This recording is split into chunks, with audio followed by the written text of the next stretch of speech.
Hello, നമസ്കാരം. English ഭാഷ പഠിക്കുകയോ പഠിക്കാൻ ആഗ്രഹിക്കുകയോ ചെയ്യുന്നവരാണെങ്കിൽ നിങ്ങളൊരു 8 സ്ട്രഗിളിങ് സ്റ്റേജിലൂടെ കടന്നു പോകാൻ സാധ്യതയുണ്ട്. അപ്പോൾ ഇന്നത്തെ വീഡിയോയിലൂടെ ആ 8 സ്ട്രഗിളിങ് സ്റ്റേജുകൾ ഏതൊക്കെയാണ്, എങ്ങനെയാണ് ഞാൻ ആ സ്റ്റേജുകൾ ഓവർകം ചെയ്ത് എന്നുള്ള കാര്യങ്ങളാണ് വീഡിയോയിലൂടെ നിങ്ങളുമായിട്ട് പങ്കുവെക്കുന്നത്. അപ്പോൾ without any further delay let me go straight into the topic. അപ്പോൾ ഫസ്റ്റത്തെ പ്രശ്നം എന്ന് പറയുന്നത്, ഫസ്റ്റത്തെ സ്ട്രഗിളിങ് സ്റ്റേജ് എന്നുള്ളത് കുറേ ആളുകൾക്ക് ഉണ്ടാവുന്ന സെയിം പ്രശ്നമാണ്. അതായത് ഗ്രാമർ അറിയൂല എന്നുള്ള ചിന്ത. അപ്പോൾ ഈ ഒരു ചിന്ത കാരണം കുറേ ആളുകൾ ഭാഷ പ്രാക്ടീസ് ചെയ്യുന്നത് ഉൾവലിയുന്നുണ്ട്. അവർക്ക് സംസാരിക്കാനും അല്ലെങ്കിൽ ഈ ഭാഷ പ്രാക്ടീസ് ചെയ്യാനൊക്കെ പേടിയാണ്. കാരണം അവരുടെ ഉള്ളിൽ എന്ത് ചെയ്യേണ്ട ഒരു ചിന്ത ഉണ്ട്, എനിക്ക് ഗ്രാമർ അറിയൂല എന്നുള്ളൊരു ചിന്ത. നിങ്ങൾ ഏറ്റവും ഇമ്പോർട്ടൻ്റ് ആയിട്ട് മനസ്സിലാക്കേണ്ട ഒരു കാര്യം എന്താ വെച്ചാൽ, നമ്മൾ ഗ്രാമറിൽ ഫുള്ളി ഫോക്കസ് ചെയ്യുമ്പോൾ ഏറ്റവും പ്രധാനപ്പെട്ട ഫോക്കസ് കൊടുക്കേണ്ടത് സംസാരിക്കുന്ന ആ ഒരു പോയിന്റിലേക്കാണ്. അത് മറന്നിട്ട് കുറേ ആളുകൾ ഗ്രാമർ മാത്രം ഫോക്കസ് ചെയ്യുന്നുണ്ട്. ഇത് ശരിയായ രീതിയല്ല. ഒന്നുകൂടി സിമ്പിളായിട്ട് നിങ്ങൾക്ക് പറയാം, നിങ്ങൾ സൈക്കിൾ ഓടിക്കാൻ ശ്രമിക്കുമ്പോൾ നിങ്ങൾ മുന്നോട്ടാണ് നോക്കേണ്ടത്. നിങ്ങൾ താഴെ പെഡലിലേക്ക് നോക്കിക്കഴിഞ്ഞാൽ നിങ്ങൾ എന്ത് ചെയ്യും, വീണു പോകും. അതേ സെയിം സാധനം തന്നെയാണ് നമ്മൾ ഗ്രാമറിലേക്ക് ഫോക്കസ് ചെയ്യുമ്പോൾ. ഫോർ എക്സാമ്പിൾ, ഞാനിന്ന് എഴുന്നേറ്റു എന്നുള്ളൊരു കാര്യം നിങ്ങൾ ഇംഗ്ലീഷിൽ സംസാരിക്കാൻ ശ്രമിക്കുമ്പോൾ നിങ്ങൾ ആ സംസാരം ഫോക്കസ് ചെയ്യുന്നതിന് മുമ്പ് നിങ്ങൾ എന്ത് ചെയ്യണം, നിങ്ങളുടെ മൈൻഡ് വർക്ക് ചെയ്യുക. ഐ വേക്കപ്പ് എന്നാണോ, ഐ വോക്കപ്പ് എന്നാണോ എന്നുള്ളൊരു ചിന്ത വരും. അപ്പോൾ നിങ്ങൾ ഏറ്റവും ഇമ്പോർട്ടൻ്റ് ആയിട്ട് മനസ്സിലാക്കേണ്ട ഒരു കാര്യം എന്താ വെച്ചാൽ, grammar is not important at the first place. Grammar important അല്ല. അപ്പോൾ ഞാൻ ഹിന്ദി സംസാരിക്കുന്ന സമയത്തൊക്കെ എൻ്റെ ഹിന്ദിയിൽ ഹേ ഹൈ ഹോ എന്നുള്ളത് ഞാൻ യഥാർത്ഥ പ്ലേസിലല്ലാത്ത പ്ലേസിങ്ങിൽ എന്ത് ചെയ്യുന്നുണ്ട്, ഉപയോഗിക്കുന്നുണ്ട്. അപ്പോൾ തെറ്റാണ്. പക്ഷെ ഞാൻ അതിനേക്കല്ല ഫോക്കസ് ചെയ്യുന്നത്, ഞാൻ കുറേ സംസാരിക്കുക എന്നുള്ളതിലേക്കാണ് ഫോക്കസ് ചെയ്യുന്നത്. അപ്പോൾ നിങ്ങൾ എന്ത് ചെയ്യേണ്ട, ഗ്രാമറിനെ ഒരിക്കലും നിങ്ങൾ ഫോക്കസ് ചെയ്ത് നിങ്ങൾ സംസാരത്തിന് എന്ത് ചെയ്യുക, ഫോക്കസ് കൊടുക്കുക. നെക്സ്റ്റ് നിങ്ങൾക്ക് എന്ത് ചെയ്യും, ലേറ്റർ സ്റ്റേജുകളിൽ നിങ്ങൾക്ക് എന്ത് ചെയ്യാൻ പറ്റും, ഈ ഗ്രാമറൊക്കെ ഈസി ആയിട്ട് പഠിക്കാൻ പറ്റും എന്നുള്ളതാണ്. രണ്ടാമത് കുറേ ആളുകൾ നേരിടുന്ന ഒരു പ്രശ്നം എന്ന് പറഞ്ഞു കഴിഞ്ഞാൽ സംസാരിക്കാനുള്ള പേടിക്ക് ഒരുപാട് കാര്യങ്ങളുണ്ട്. ചില ആളുകൾക്ക് ഒരു പെർഫെക്ഷൻ മൈൻഡ് സെറ്റ് ഉണ്ട്. എനിക്കൊക്കെ ഉണ്ടായിരുന്നതാണ് പെർഫെക്ഷൻ മൈൻഡ് സെറ്റ്. അതായത് നമ്മൾ ചിലപ്പോൾ ഏതെങ്കിലും ഒരു സെക്ടറിൽ നമ്മൾ ഗുഡായിരിക്കും, അതായത് ടോപ്പ് ലെവലിൽ നിൽക്കുന്ന ആളുകളായിരിക്കും. അപ്പോൾ ഇവിടെ നമ്മൾ ഇംഗ്ലീഷ് ഭാഷ, അപ്പോൾ നമ്മുടെ ഒരു ലെവൽ ഇതായിരിക്കും. അപ്പം നമ്മൾ ഇംഗ്ലീഷ് സംസാരിക്കാൻ ശ്രമിക്കുമ്പോൾ നമ്മുടെ ഒരു റിയാലിറ്റി ഇംഗ്ലീഷ് ഇതായിരിക്കും. അപ്പോൾ നമ്മളുടെ ലെവലിലേക്കാട്ടിലും താഴെയാണല്ലോ. അപ്പോൾ ആ ഒരു പെർഫെക്ഷൻ അല്ലാത്തത്, അതൊരു പെർഫെക്ഷൻ ഇല്ലാത്തതിൻ്റെ ഒരു നെഗറ്റീവ് ചിന്ത നമ്മൾക്ക് ഉണ്ടാകും. അപ്പോൾ നമ്മൾ എന്ത് ചെയ്യും, ഇത്തരം ലെവലിൽ എത്തിയിട്ട് മാത്രമേ ഉള്ളൂ നമ്മൾ ഇംഗ്ലീഷ് സംസാരിക്കുക അല്ലെങ്കിൽ പുറത്തൊരാളുമായി സംവദിക്കുക എന്നുള്ള വളരെ നെഗറ്റീവ് തോട്ട്സ് കുറേ ആളുകൾക്ക് ഉണ്ടാകും. അപ്പോൾ നിങ്ങൾ ഏറ്റവും ഇമ്പോർട്ടൻ്റ് ആയിട്ട് മനസ്സിലാക്കേണ്ട ഒരു കാര്യം എന്താ വെച്ചാൽ, സംസാരമാണ് ഭാഷാ പഠനത്തിൽ ഏറ്റവും കാതലായിട്ടുള്ള പോയിന്റ് എന്ന് പറയുന്നത്. The moment you start speaking, that is exact moment you start learning. മനസ്സിലായോ? ഇപ്പോൾ ഒന്നുകൂടി ഒരു സിംപ്ലിഫൈ ചെയ്ത് പറയാം. നിങ്ങൾ നീന്തൽ പഠിക്കാൻ ആഗ്രഹിച്ചിട്ട് നീന്തൽ പഠിക്കാൻ നന്നായിട്ട് ആഗ്രഹം ഉണ്ടെന്നുണ്ടെങ്കിൽ നിങ്ങൾ ആദ്യം വെക്കേണ്ട സ്റ്റെപ്പ് എന്താണ്, വെള്ളത്തിലേക്ക് ഇറങ്ങുക എന്നുള്ളതാണ് നിങ്ങൾ ചെയ്യേണ്ട ആദ്യത്തെ സ്റ്റെപ്പ്. ഇത് നമ്മളെങ്ങനെ അറിയും, എനിക്ക് നീന്തൽ പഠിക്കണം പക്ഷെ ഞാൻ വെള്ളത്തിലേക്ക് ഇറങ്ങാൻ റെഡിയല്ല എന്ന് പറയുന്ന സെയിം രീതിയാണ് ഇംഗ്ലീഷ് ഭാഷ നന്നായിട്ട് ഉപയോഗിക്കാൻ പൂതിയുണ്ട്, ആഗ്രഹമുണ്ട്, പക്ഷേ സംസാരിക്കാൻ റെഡിയല്ല എന്ന് പറയുന്നത്. അപ്പോൾ നിങ്ങൾ മനസ്സിലാക്കേണ്ടത്, എപ്പോഴാണോ നിങ്ങൾ സംസാരിക്കുന്നത് സ്റ്റാർട്ട് ചെയ്യുന്നത്, അവിടെയാണ് നിങ്ങളുടെ ഭാഷാ പഠനം ആരംഭിക്കുന്നത്. അപ്പോൾ കുഞ്ഞു കാര്യങ്ങൾ നിങ്ങൾ സംസാരിക്കാൻ ശ്രമിക്കുക. ഞാൻ രാവിലെ എഴുന്നേറ്റു, പിന്നെ ആ കാര്യങ്ങൾ ചെയ്തു, അങ്ങനെ ചെറിയ കാര്യങ്ങൾ നിങ്ങൾ എന്ത് ചെയ്യുക, ഏത് ഭാഷയിലാണോ, ഇംഗ്ലീഷിലാണെങ്കിൽ ഇംഗ്ലീഷിൽ ആ ഭാഷയിൽ സംസാരിക്കാൻ ശ്രമിക്കുക. അറിയാത്തത് ഗൂഗിൾ ട്രാൻസ്ലേഷനോ ജെമിനായി പോലത്തെ AI ടൂളുകൾ ഉപയോഗിക്കുക, അല്ലെങ്കിൽ മറ്റുള്ളവരോട് ചോദിച്ചിട്ടോ പഠിക്കുക. ആ ഒരു എക്സ്പീരിയൻസ്ഡ് ലേണിംഗ് നിങ്ങൾ ഒരിക്കലും മറക്കൂല. മറ്റേ നമ്മൾ എത്ര വേർഡുകളും വൊക്കാബുലറി ഒക്കെ മനപ്പാടാക്കിയാലും നമ്മൾ എന്ത് ചെയ്യില്ല, സംസാരിക്കുന്ന സമയത്ത് നമ്മൾക്ക് മനസ്സിലേക്ക് വരില്ല. അതുകൊണ്ട് എന്ത് ചെയ്യുക, നിങ്ങൾ സംസാരിച്ച് പ്രാക്ടീസ് ചെയ്യുക. ബാക്കിയൊന്നും നിങ്ങൾ എന്ത് ചെയ്യേണ്ട, പേടിക്കേണ്ട. മൂന്നാമതാണ് ഏറ്റവും ഇമ്പോർട്ടൻ്റ് ആയതും കുറേ ആളുകൾ ശ്രദ്ധിച്ച ഒരു കാര്യം, മറ്റുള്ളവർ എന്ത് വിചാരിക്കും എന്നുള്ളത്. നമ്മൾ എപ്പോഴും മറ്റുള്ളവർക്ക് വേണ്ടിയിട്ടാണ് ജീവിക്കുന്നത് തോന്നിപ്പോകും. ഫോർ എക്സാമ്പിൾ, നിങ്ങൾ ഏറ്റവും ഇഷ്ടപ്പെട്ട ഒരു ഡ്രസ്സ് എടുത്തിട്ട് നിങ്ങളുടെ കൂട്ടുകാരത്തി പറഞ്ഞു ഡ്രസ്സ് എത്ര പോരാ എന്ന് പറഞ്ഞാൽ നിങ്ങൾ നിങ്ങളുടെ ഇഷ്ടം മാറ്റി വെച്ചിട്ട് അവരുടെ ഇഷ്ടത്തെ പരിഗണിക്കാറുണ്ട്. ശരിക്കും നമ്മളാണ് എപ്പോഴും ഒറ്റയ്ക്ക്, അല്ലെങ്കിൽ നമ്മുടെ കൂടെ നമ്മൾ മാത്രമേ ഉള്ളൂ ഉണ്ടാവുക. അപ്പം നിങ്ങൾ മറ്റുള്ളവരെ എന്ത് വിചാരിക്കും എന്ന് കരുതി ജീവിക്കാൻ നിന്ന് കഴിഞ്ഞാൽ നിങ്ങൾക്ക് അതിന് മാത്രമുള്ളൂ നേരം ഉണ്ടാവുക. നിങ്ങൾ സ്വയം ജീവിക്കാൻ മറക്കും, നിങ്ങളുടെ ആഗ്രഹങ്ങൾ എത്തിപ്പിടിക്കാൻ മറക്കും, നിങ്ങളുടെ ഇഷ്ടങ്ങൾ ചെയ്യാൻ നിങ്ങൾ മറക്കും. അതുകൊണ്ട് നിങ്ങൾ മറ്റുള്ളവർ എന്താച്ച വിചാരിച്ചോട്ടെ, I don't care, what I do care, I am learning a new skill. ആ ഒരു പോസിറ്റീവ് ചിന്തയാണ് നിങ്ങൾക്ക് വേണ്ടത്. ഞാനിവിടെ ഒരു പുതിയ ഭാഷ, പുതിയൊരു സ്കില്ല് നേടിയെടുക്കുകയാണ്, മറ്റുള്ളവരെന്താച്ച് വിചാരിച്ചോട്ടെ എന്നുള്ള വളരെ പോസിറ്റീവായിട്ടുള്ള ഒരു ചിന്ത നമ്മൾക്ക് വേണം.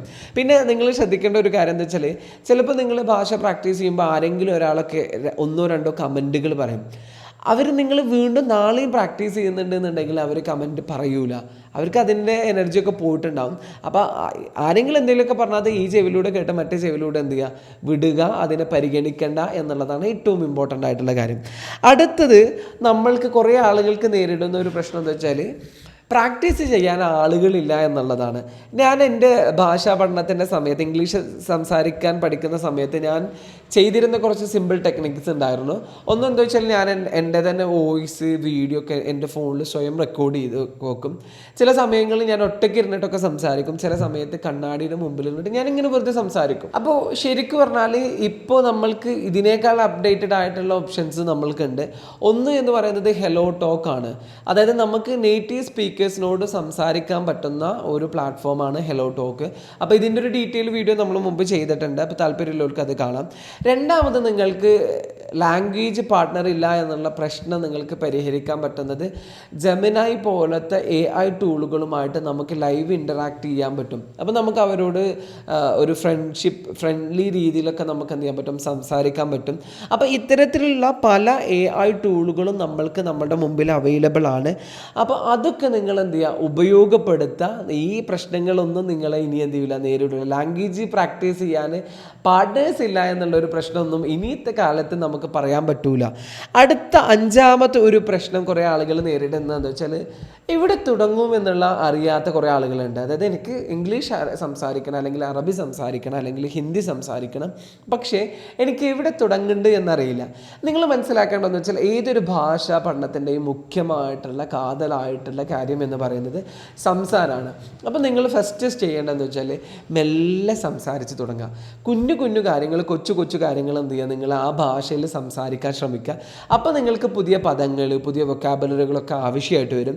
അങ്ങനെയാണ് നിങ്ങൾ പുതിയ പുതിയ സ്റ്റെപ്പുകൾ വെക്കേണ്ടത്. ആറാമത്തത്, കുറേ ആളുകൾക്ക് ഉണ്ടാവുന്ന ഒരു പ്രശ്നം എന്താ വെച്ചാൽ, മടുപ്പ് വരിക എന്നുള്ളതാണ്. അതായത് കുറേ ഭാഷ സംസാരിക്കാൻ ശ്രമിക്കും, അപ്പോൾ കുറച്ച് കഴിഞ്ഞാൽ എന്ത് ചെയ്യും, മടുപ്പ് വരും. അപ്പോൾ ഇത് ശരിക്കും നോർമലി ആയിട്ട് സംഭവിക്കുന്നതാണ്. നമ്മളിപ്പോൾ എന്നും ഒരേ ഫുഡ് തന്നെ കഴിക്കുകയാണെങ്കിൽ നമ്മൾക്ക് സ്വാഭാവികമായിട്ടും മടുപ്പ് വരും. അപ്പോൾ അവിടെ നിങ്ങൾ ചെയ്യണമെന്ന് വെച്ചാൽ, നിങ്ങളുടെ ഭാഷാ പഠനം ഫണ്ണാക്കുക, ക്രിയേറ്റീവ് ആക്കുക, യുണീക്ക് ആക്കുക എന്നുള്ളതാണ് ഏറ്റവും ഇമ്പോർട്ടൻറ്റ്. ഇപ്പോൾ ഒരു എക്സാമ്പിൾ, ഞാൻ ഇംഗ്ലീഷ് പഠിക്കുന്ന സമയത്ത് ചില സമയത്തൊക്കെ ഇംഗ്ലീഷ് സോങ്സുകളൊക്കെ ഇരുന്ന് കേൾക്കാറുണ്ട്. ഇപ്പോൾ ഞാൻ ചെയ്യുന്നതാണ്, ഹിന്ദി സോങ്സ് അതിൻ്റെ ഇംഗ്ലീഷ് ലിറിക്സുമായിട്ട് ഞാൻ എന്ത് ചെയ്യും, അത് കേൾക്കും. ചില സമയത്ത് ഞാൻ എന്ത് ചെയ്യും, യൂട്യൂബ് വീഡിയോസ് കണ്ടിരിക്കും. ചില സമയത്ത് ഞാൻ എന്ത് ചെയ്യും, പുസ്തകങ്ങൾ വായിക്കും. ചില സമയത്ത് പോഡ്കാസ്റ്റുകൾ കേൾക്കും. ചില സമയത്ത് ഞാൻ സ്വയം സംസാരിക്കും, അതിനോട് സംസാരിക്കും. അങ്ങനെ ഡിഫറെൻ്റ് ആയിട്ടുള്ള ആക്ടിവിറ്റീസ് ചെയ്യുക. നമ്മളുടെ ഒരു നോർമൽ മെൻറ്റാലിറ്റി എന്ന് പറയുന്ന ഒരു ഈ സാധനം തന്നെ കുറേ വട്ടം ചെയ്യുകയാണെങ്കിൽ നമുക്ക് നോർമലി മടുപ്പ് വരും. അപ്പോൾ ഡിഫറെൻ്റ് ആയിട്ടുള്ള കാര്യങ്ങൾ ചെയ്യുക. അപ്പോൾ അതുവഴി നിങ്ങൾക്ക് എന്ത് ചെയ്യും, മടുപ്പ് ഒഴിവാക്കാൻ പറ്റും എന്നുള്ളതാണ്. ഇതിനോട് കൂടെ ചേർത്ത് വായിക്കേണ്ടതാണ് ഏഴാമത്തെ ഒരു പ്രശ്നം എന്ന് പറയുന്നത്, റിസൾട്ട് കിട്ടൂല എന്നുള്ളത്, റിസൾട്ട് കിട്ടുന്നില്ല എന്നുള്ളത്. അതായത് നിങ്ങളിവിടെ രണ്ട് കാര്യങ്ങൾ മനസ്സിലാക്കേണ്ട. ഒരു എക്സാമ്പിൾ, നിങ്ങൾ ജിമ്മിൽ പോവുകയാണെങ്കിൽ നിങ്ങൾ 1, 2, 3 ദിവസം നിങ്ങൾ കൺസിസ്റ്റൻ്റ് ആയിട്ട് പ്രാക്ടീസ് ചെയ്തു എന്ന് കരുതിയിട്ട് നിങ്ങൾക്ക് മസിൽസ് ബിൽഡ് ചെയ്യൂല. മറിച്ച് അതൊരു ഗ്രാജുവൽ പ്രോസസ്സാണ്. നിങ്ങൾക്ക് അതിൻ്റെ റിസൾട്ട് കിട്ടാൻ കുറച്ച് സമയമെടുക്കും. അപ്പോൾ ആ സമയം കിട്ടുന്നവരെ നമ്മൾ കൺസിസ്റ്റൻ്റ് ആയിട്ട് ഉപേക്ഷിക്കാതെ, ഗിവപ്പ് ആവാതെ നമ്മൾ എന്ത് ചെയ്യണം, പ്രാക്ടീസ് ചെയ്യണം. ആ സെയിം സാധനം തന്നെയാണ് നമ്മുടെ ഇംഗ്ലീഷ് ഭാഷാ പഠനത്തിലുള്ളത്. നമ്മൾ പ്രാക്ടീസ് ചെയ്യുമ്പോൾ ഇപ്പോൾ ഒരു 2, 3 ദിവസം കൊണ്ട് നമ്മൾക്ക് റിസൾട്ട് കിട്ടണമെന്നില്ല. ആ റിസൾട്ട് കിട്ടുന്നത് വരെയും പ്രാക്ടീസ് ചെയ്യുക എന്നുള്ളതാണ് ഏറ്റവും ഇമ്പോർട്ടൻ്റ്. എന്നാൽ ആ റിസൾട്ട് കിട്ടുന്നത് വരെയും പ്രാക്ടീസ് ചെയ്യാൻ റെഡി അല്ലാത്തതാണ് മിക്ക ആളുകളിലും ഉണ്ടാവുന്ന ഒരു പ്രശ്നം എന്ന് പറയുന്നത്. അടുത്ത ഒരു കാര്യം കൂടി ചേർത്ത് നിങ്ങൾക്ക് മനസ്സിലാക്കാൻ വേണ്ടി പറയാണ്. ഇപ്പോൾ നിങ്ങളൊരു വിത്ത് മണ്ണിൽ കുഴിച്ചിട്ട് കഴിഞ്ഞാൽ അതിന് പെട്ടെന്ന് എന്ത് ചെയ്യില്ല, മുള വന്നിട്ട് ഫലങ്ങൾ കിട്ടണമെന്നില്ല. അപ്പോൾ അതിൻ്റേതായ പ്രോസസ്സുകളുണ്ട്. ചിലപ്പോൾ മഴ കൊള്ളണം, വെയിൽ കൊള്ളണം, അങ്ങനെ ഒരുപാട് പ്രോസസ്സിലൂടെ കടന്നു പോകുമ്പോൾ മാത്രമേ ഉള്ളൂ ആ വിത്തിൽ നിന്നുണ്ടായ തൈ മരമായിട്ടും അതിൽ നിന്ന് പിന്നെ കായ്കളും നമുക്ക് ലഭിക്കാം. അപ്പോൾ everything will take time. So keep going and be patient. Last 8ാമത്തെ ഒരു പ്രശ്നം എന്ന് പറയുന്നത് കുറേ ആളുകളുടെ നേരിടുന്ന ഒരു പ്രശ്നം എന്താ വെച്ചാൽ ഇനീഷ്യൽ ഘട്ടങ്ങളിൽ അവരുടെ ഉള്ളിൽ ഭയങ്കര എനർജി ഉണ്ടാകും. ഞാൻ എന്തായാലും സംസാരിക്കാൻ ശ്രമിക്കും, അല്ലെങ്കിൽ അവർ ഏതെങ്കിലും ഒരു കോച്ചിങ് ക്ലാസ്സുകളിലൊക്കെ ജോയിൻ ചെയ്യും. പക്ഷേ ഒരു 1-2 വീക്ക് കഴിഞ്ഞ് കഴിഞ്ഞാൽ അവർക്ക് എന്ത് ചെയ്യും, സ്വാഭാവികമായിട്ടും ചിലപ്പോൾ മടുപ്പ് വരും, അല്ലെങ്കിൽ ഒരു ദിവസം എന്ത് ചെയ്യും, നിങ്ങൾ ബ്രേക്ക് എടുക്കും, പിന്നെ എന്ത് ചെയ്യില്ല, അത് റിപ്പീറ്റ് ആവാനുള്ള സാധ്യത കുറവാണ്. അപ്പോൾ ഇവിടെ നിങ്ങൾ ഏറ്റവും ഇമ്പോർട്ടൻ്റ് ആയിട്ട് ശ്രദ്ധിക്കേണ്ട ഒരു കാര്യം എന്താ വെച്ചാൽ ആദ്യത്തെ സ്റ്റെപ്പുകളിൽ നിങ്ങൾ ഭാഷ പഠിക്കുന്ന ഫസ്റ്റ് ഘട്ടങ്ങളിൽ വലിയ വലിയ ഹെവി ടാസ്കുകളോ ഒന്നും എടുക്കാതെ സിമ്പിളായിട്ടുള്ള കാര്യങ്ങൾ ചെയ്യാൻ ശ്രമിക്കുക. അതായത് നിങ്ങൾ എന്ത് ചെയ്യണം, നിങ്ങളുടെ മനസ്സിന് ഇത് സിമ്പിളാണ്, ഇതൊരു വലിയൊരു സംഭവം എന്നല്ല എന്ന് നിങ്ങൾ ബോധ്യപ്പെടുത്തണം. കാരണം നമ്മുടെ മനസ്സ് അല്ലെങ്കിൽ നമ്മുടെ ഒരു ബോഡി എപ്പോഴും വളരെ കംഫർട്ടബിളായിട്ട് ഇരിക്കാനുള്ള ഒരു സിറ്റുവേഷനിലാണ് ആഗ്രഹിക്കുക. അപ്പോൾ അതുകൊണ്ട് തന്നെ കുറേ ഇപ്പോൾ ഹെവി ടാസ്ക് നിങ്ങളിപ്പോൾ 1 മണിക്കൂർ ഇംഗ്ലീഷിൽ സംസാരിക്കുക എന്ന് പറഞ്ഞാൽ 1ാമത്തെ ദിവസം നിങ്ങൾ പ്രാക്ടീസ് ചെയ്യും, 2ാമത്തെ ദിവസം നിങ്ങളുടെ മനസ്സിന് 1 മണിക്കൂർ വേണ്ട, അപ്പോൾ നിങ്ങളെ മൈൻഡ് ഇന്ന് നാളെ ചെയ്യാമെന്നുള്ളത് മാറ്റി വെക്കും. അപ്പോൾ നിങ്ങൾ ഏറ്റവും ഇമ്പോർട്ടൻ്റ് ആയിട്ട് നിങ്ങൾ ചെയ്യേണ്ടത് വെച്ചാൽ make it simple, make it easy, അത് ചെയ്യുക. പിന്നെ അതിൻ്റെ കൂടെ തന്നെ ഏതെങ്കിലും നിങ്ങൾ സ്ഥിരമായിട്ട് ചെയ്യുന്ന ഒരു കാര്യവുമായിട്ട് ഇത് കണക്ട് ചെയ്ത് വെക്കുക. ഫോർ എക്സാമ്പിൾ, ഞാൻ രാത്രി ഡിന്നർ കഴിച്ചതിന് ശേഷം ഞാൻ ഇംഗ്ലീഷ് ഒരു 10 മിനിറ്റ് പ്രാക്ടീസ് ചെയ്യും, അല്ലെങ്കിൽ മോർണിംഗിന് ഫസ്റ്റ് ഞാൻ എൻ്റെ മോർണിംഗ് കാര്യങ്ങൾ കഴിഞ്ഞ് കഴിഞ്ഞാൽ ആദ്യം ഞാൻ എന്ത് ചെയ്യും, 10 മിനിറ്റ് പ്രാക്ടീസ് ചെയ്യും. അങ്ങനെ നിങ്ങൾ നോർമലി ചെയ്യുന്ന ഒരു കാര്യവുമായിട്ട് കണക്ട് ചെയ്ത് വെക്കുക. അത് ഓട്ടോമിക് ഹാബിറ്റിൽ പറയുന്ന ഒരു പോയിൻ്റാണ്. അപ്പോൾ നമ്മൾ എന്താ വെച്ചാൽ ചെയ്യാൻ എന്ത് ചെയ്യില്ല, മറക്കൂല എന്നുള്ളതാണ് ഇവിടെ ഏറ്റവും ഇമ്പോർട്ടൻ്റ് ആയിട്ടുള്ള ഒരു കാര്യം. പിന്നെ അതിൻ്റെ കൂടെ നിങ്ങൾക്ക് ചെയ്യാൻ പറ്റുന്നതാണ്, ഞാനിത് അത്രത്തോളം വിജയിച്ചിട്ടില്ല, അതായത് നിങ്ങളുടെ പുസ്തകത്തിലോ അല്ലെങ്കിൽ കലണ്ടറിലോ നിങ്ങളുടെ ആക്ടിവിറ്റീസ് അടയാളപ്പെടുത്തുക, ഫിസിക്കൽ സാധനങ്ങളിൽ അടയാളപ്പെടുത്തുക, ഫോണുകളിലല്ല. അതായത് ഇപ്പോൾ ഒന്നുകിൽ നിങ്ങൾക്ക് ഒരു പേപ്പർ എടുത്തിട്ട് 30 ദിവസം അടയാളപ്പെടുത്തുക, അതിൽ 1ാമത്തെ ദിവസം പ്രാക്ടീസ് ചെയ്താൽ ടിക്കോ ഇൻഡോ എന്താ വെച്ചാൽ മാർക്ക് ഇട്ട് വെക്കുക. അപ്പോൾ നമ്മളെന്താ വെച്ചാൽ നമ്മളത് കാണുമ്പോൾ വിഷ്വലി ഒരു സാധനം കാണുമ്പോൾ നമ്മൾ അത് ബ്രേക്ക് ചെയ്യാനും നമുക്ക് എന്തോ ഒരു അസ്വസ്ഥയായിരിക്കും. അപ്പോൾ ചിലപ്പോൾ നമ്മൾ എന്ത് ചെയ്യും, കൺസിസ്റ്റൻ്റ് ആയിട്ട് ചെയ്ത് ഇങ്ങനെ നോക്കി വെക്കും. അപ്പോൾ ഇത്രയും 8 സ്ട്രഗിളിങ് സ്റ്റേജുകളാണ് ഉള്ളത്. ചിലപ്പോൾ ഇതിനേക്കാൾ കൂടുതലോ കുറവൊക്കെ ഉണ്ടാവാം. അപ്പോൾ നിങ്ങൾ എന്താ വെച്ചാൽ നിങ്ങളെപ്പോഴും ശ്രദ്ധിക്കേണ്ടത് വെച്ചാൽ ഓരോ സ്ട്രഗിളിങ് സ്റ്റേജിൽ എത്തുമ്പോഴും നമ്മൾ മുന്നിലുള്ള ഗോളിനെ മനസ്സിൽ കൊണ്ടുവരിക, നന്നായിട്ട് ഇംഗ്ലീഷ് സംസാരിക്കാനുള്ളത് എന്നുള്ളത്.